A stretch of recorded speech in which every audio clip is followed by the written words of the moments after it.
Once you get older, you'll find that in the best way possible, there's certain stories that you know and your family knows, but you kind of tell them over and over anyway, right? You tell them because they're kind of funny sometimes or something important. You know the ending when someone starts telling the story, but you listen anyway. And our family's got a bunch of these, right? One of my favorites is, and I remember this, when I was younger, there were a lot of us at the dinner table.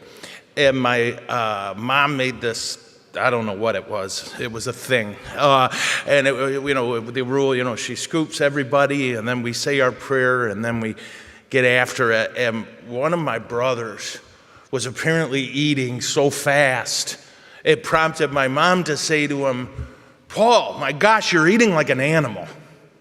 At which point, he literally jumped on the table and he grabbed the casserole dish and he started acting like a gorilla. And my mom tried to get mad, but she was laughing so hard she couldn't do it. And we tell that story all the time. And I think I just got some of you in trouble now that I think about it. Parents, I'm so sorry. There's lots of little stories like that our family tells. And we've got a million of them. And as soon as someone starts to tell it, we all know the end. But we still tell the story anyway, because that's kind of half the fun. Today, we're starting a pretty big stretch. In fact, the church says this is the most important week of the year, that there's no other week in our lives that are more important than this one. And we all know the end of the story. And we all know a lot of details in between.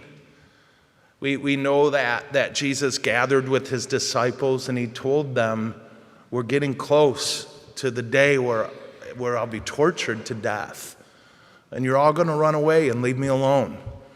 One of you is going to deny you know me 3 times. One of you is going to betray me. It's going to be the worst thing ever. But then I'm going to rise.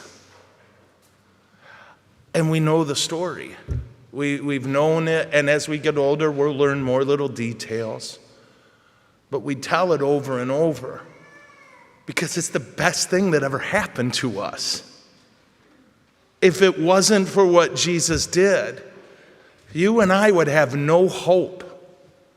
We would have no reason to believe that there's a heaven or that we could ever possibly get there. We would have there was no religion in the whole world at this point that said, forgive your enemies. Not one. All the other religions said, kill your enemies. And how did that work out? We have so much hope, and it's only because of Jesus and because of what he did. So listen when you hear these stories. You know the end.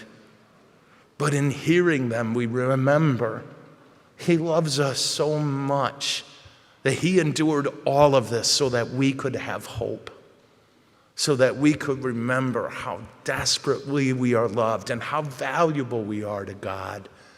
You don't sacrifice for something worthless. You sacrifice for a valuable thing. You are valuable.